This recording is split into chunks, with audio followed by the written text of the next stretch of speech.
కానీ విచిత్రం ఏంటంటే అసలు అమెరికాకున్న అసలు ఎంత అండి? $36 ట్రిలియన్. ఇది పెద్ద కామెడీగా అనిపిస్తుంది చూడండి.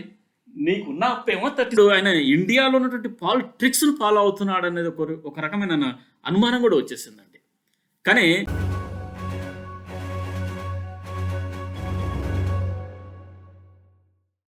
ట్రంప్ నెల రోజులు అయిందండి. నెల రోజుల తర్వాత ఆయన ఇమ్మీడియట్గా ఒక్కొక్కరికి $5,000 ఇస్తాననేసి ఒక ప్రతిపాదన తీసుకొచ్చాడు.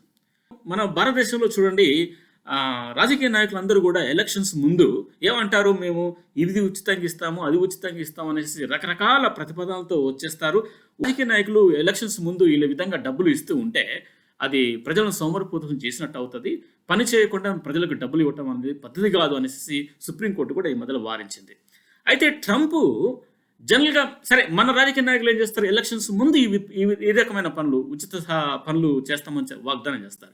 కానీ ట్రంప్ ఎలక్షన్స్ అయిపోయిన తర్వాత, గెలిచిన తర్వాత నేను ఒక్కొక్కరికి $5,000 ఇస్తాననేసి ముందుకు వచ్చాడు. ఇది మాత్రం చాలా ఆశ్చర్యం వేసింది అసలు. సరే, అంటే ఇప్పుడు ఆయన ఇండియాలో ఉన్నటువంటి ట్రిక్స్ను ఫాలో అవుతున్నాడు అనేది ఒక రకమైన అనుమానం కూడా వచ్చేసిందండి.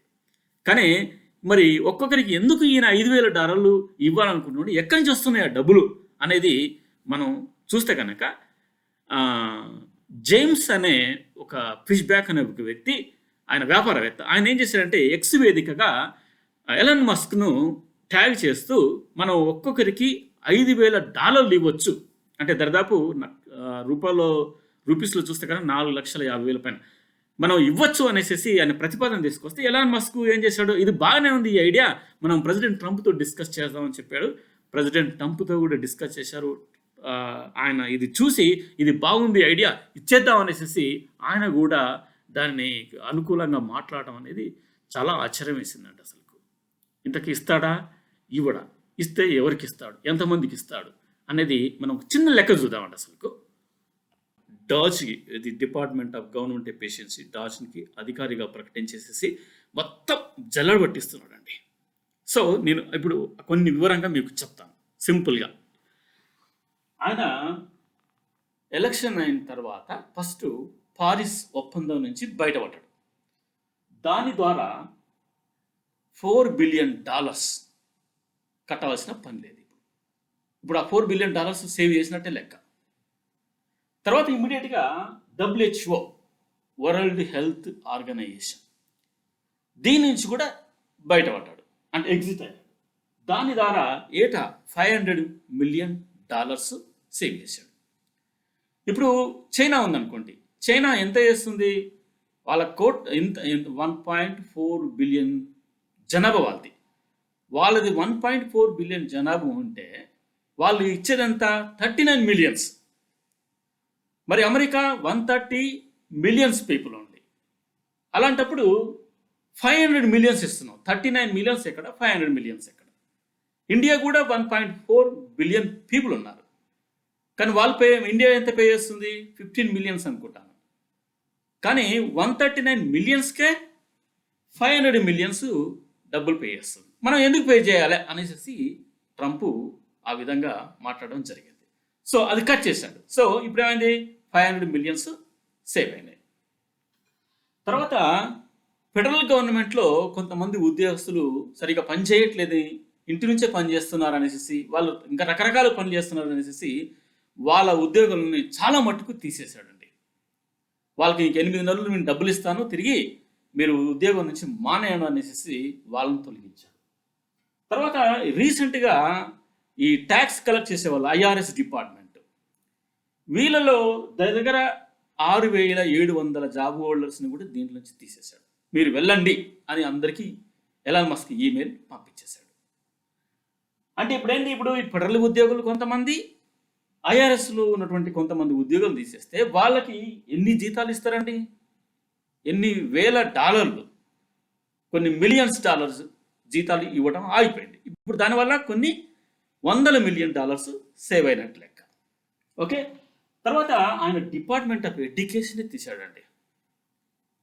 డిపార్ట్మెంట్ ఆఫ్ ఎడ్యుకేషన్ తీసేసి ఆ డిపార్ట్మెంట్ ఎడ్యుకేషన్లో పనిచేసే ఎంప్లాయీస్ అందరూ కూడా ఇక ఉద్యోగం లేదు. దానికి ఖర్చు పెట్టే డబ్బులు మొత్తం తీసి పడేసేసింది. సో అది ఆయన సేవ్ చేస్తున్నాడట. తర్వాత విదేశాలకు ఉచిత డబ్బులు. మామూలుగా ఇది ఆర్థికంగా బాగా అభివృద్ధి చెందిన దేశం కాబట్టి విదేశాలకు చాలా డబ్బులు ఇస్తుంటారు. ఆఫ్రికన్ కంట్రీస్, పూర్ కంట్రీస్కి చాలా. ఇప్పుడు రీసెంట్గా మన ఇండియాకు కూడా 184 కోట్లు మనం ఎందుకు ఇవ్వాలి, ఇండియా కూడా రిచ్ కదా, అసలు ఎందుకు అవసరం లేదనేసి కట్ చేసి పడేసాం. సో ఈ విధంగా వాళ్ళు ఎంత సేవ్ చేశారు అంటే, ఇప్పుడు డిపార్ట్మెంట్ ఆఫ్ గవర్నమెంట్ ఎఫిషియన్సీ వాళ్ళు సేవ్ చేసిన మనీ ఎంత అంటే $2 ట్రిలియన్. సో ఈ $2 ట్రిలియన్ నుంచి వీళ్ళు లెక్కలు ఏం వేశారంటే, ఒకసారి చూడండి, ఈ లెక్కలు కూడా నేను బోర్డు మీద చూపిస్తాను. డాజ్, డిపార్ట్మెంట్ ఆఫ్ గవర్నమెంట్ ఎఫిషియన్సీ, వీళ్ళు అనవసరమైన ఖర్చులను ఆపేసేసి మొత్తానికైతే నియర్లీ $2 ట్రిలియన్ సేవ్ చేశారు. ఈ $2 ట్రిలియన్ నుంచి 20% మనం ప్రజలకు ఇద్దాము. ఇస్తే అదెంత? 400 బిలియన్స్.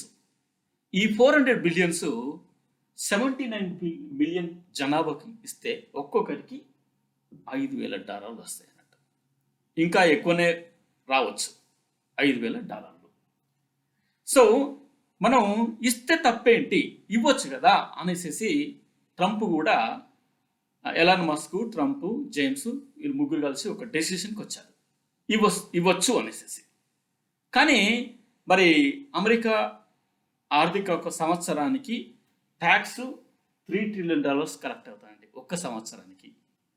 సో వీళ్ళు ఏమంటారంటే ఆ $3 ట్రిలియన్ మనం సరిగ్గా ఖర్చు పెట్టట్లేదు, సో కాబట్టి మన ప్రజలకు ఇవ్వచ్చు అనేసి. కానీ విచిత్రం ఏంటంటే అసలు అమెరికాకు ఉన్న అసలు ఎత్తు ఎంత అండి? $36 ట్రిలియన్. ఇది పెద్ద కామెడీగా అనిపిస్తుంది చూడండి. నీకున్న అప్పేమో $36 ట్రిలియన్. నువ్వు కేవలం $2 ట్రిలియన్ సేవ్ చేసావు అనేసి నువ్వు ఒక్కొక్కరికి $5,000 చొప్పున ఇవ్వాలనేసి ఒక ఆలోచన, ఇది ఎంతవరకు సమంజసమో ఒకసారి మీరు కూడా కామెంట్ చేయండి. అయితే ఇప్పుడు పెద్ద దుమారం అనేది ఇప్పుడు మొదలైంది. సో ఇక్కడ రిపబ్లికన్స్లో కొంతమంది ఏం చెప్పారంటే మనం ఇవ్వచ్చు అనేది మొదలైంది. ఎలా మొదలైందంటే హౌస్ స్పీకర్ మైక్ జాన్సన్ అతను ఏమంటుండంటే, అసలు మన దగ్గరనే అప్పులు చాలా ఉన్నాయి, ఇది $36 ట్రిలియన్ అప్పు ఉంది, నువ్వు ఈ డబ్బులు తీసుకొచ్చేసి ఇప్పుడు ప్రజలకు ఇస్తున్నావు అంటే ఏం అర్థం చేసుకోవాలి? ఫస్ట్ మన అప్పులు తీసుకుందాం, ఎందుకు ఇవ్వాలని, ఇవ్వకూడదు అనేసి తను ఆ విధంగా స్టేట్మెంట్ ఇచ్చాడు. అలాగే మిగతా కొంతమంది యూనివర్సిటీలో ఉన్నటువంటి కొంతమంది విశ్లేషకులు, ఎకనామిక్ ప్రొఫెసర్స్ చూడండి, వాళ్ళు ఏమంటున్నారంటే అసలుకు నువ్వు ఈ విధంగా డబ్బులు ఇసుకుంటూ పోతే భవిష్యత్తులో మన కంట్రీలో ఇన్ఫ్లేషన్ పెరుగుతుంది, ఇన్ఫ్లేషన్ పెరిగితే దేశం అనేది క్లిష్ట పరిస్థితికి వెళ్తుంది, కాబట్టి డబ్బులు ఇవ్వకుండా మనకున్నటువంటి అప్పులు తీర్చండి కాదు. ఈ 79 మిలియన్స్ జనాభా అని చెప్పని చూడండి, వాళ్ళెవరు అంటే ట్యాక్స్ పేయర్స్, ట్యాక్స్ పే చేస్తున్న హౌస్ హోల్డ్ వాళ్ళకు మాత్రమే ఈ డబ్బులు తిరిగి వస్తాయి. ఒకవేళ అతను ఇస్తే కనుక ట్యాక్స్ థ్రెషోల్డ్ అని ఒకటి ఉంటుందండి, దానికంటే తక్కువ సంపాదించే వాళ్ళు ట్యాక్స్ కట్టరు కాబట్టి వాళ్ళకు డబ్బులు ఈయన ఇవ్వడు. ఒకవేళ ఇస్తే మంచిదే కానీ ఇవ్వడు అనేసి. సో అందువలన వీళ్ళు లెక్కేసిన ప్రకారము ఈ $2 ట్రిలియన్ మనం ఈ విధంగా పంచేద్దాము, 20% ప్రజలకు ఇద్దాము, ఒక 20% నేషనల్ డెఫిసిట్ కింద మనం కట్టేద్దాము అనేసి వాళ్ళు రకరకాల ఆలోచనలతో వస్తున్నారు. కానీ కాంగ్రెస్ అనేది ఒప్పుకోవాలి. ఇక్కడ ఈ కాంగ్రెస్ 80% ఒప్పుకోదనేసి నేనైతే అనుకుంటున్నాను. ఎందుకంటే వీళ్ళు ఏం చేస్తారంటే దేశ భవిత గురించి ఆలోచిస్తారు, అంతేగాని ప్రజెంట్ పాలిటిక్స్ గురించి వీళ్ళు ఆలోచించారు కూడా ఉన్నారు. సో ఫ్రెండ్స్, మీరు వినుంటున్నారు కదా, ఇప్పుడు ట్రంప్ మన ఇండియాలో ఉన్నటువంటి కొన్ని పాలిటిక్స్ను ఆయన ఫాలో అవుతున్నాడా ఒకటి మీరు ఆలోచించండి. రెండవది, ఈయన మూడోసారి ఏమైనా ప్రెసిడెంట్గా ఏమైనా పోటీ చేయడానికి మళ్ళీ ఎత్తుగడలు వేస్తున్నాడా అనేది ఒక పెద్ద క్వశ్చన్ మార్క్. ఎందుకంటే జనాలు ఈ మధ్యలో ఆయన గ్రూపులో ఉన్నప్పుడు అంత బాగా జరుగుతుందా, మళ్ళీ మనం మూడోసారి మనం చేజెక్కించుకుందామా అమెరికాను అనేసి, మూడోసారి ప్రెసిడెంట్గాని పోటీ చేయమంటారా అనేసి అంటే జనాలందరూ కూడా అసలుకు హర్షధ్వానాలు చేస్తూ అసలుకు నువ్వు మూడోసారి ఖచ్చితంగా చేయాలనేసి అన్నారు. జనరల్గా అమెరికాలో 2 సార్లు ప్రెసిడెంట్గా వేసిన తర్వాత నువ్వు మూడోసారి చేయడానికి వీలుంటుంది. కానీ ఇప్పుడు ట్రంప్ ఈ రకంగా కూడా ఏమైనా రాజ్యాంగాన్ని మార్చే అవకాశాలు ఉన్నాయా అసలు? ఆయన మూడోసారి కూడా ప్రెసిడెంట్‌గా, ఎందుకంటే ఆయన ఇప్పుడే ఇంకా వృద్ధుడు కాదా? ఇంకా 10 సంవత్సరాలు ఆయన పాలించగలుగుతాడా? శక్తి ఆయన దగ్గర ఉంది.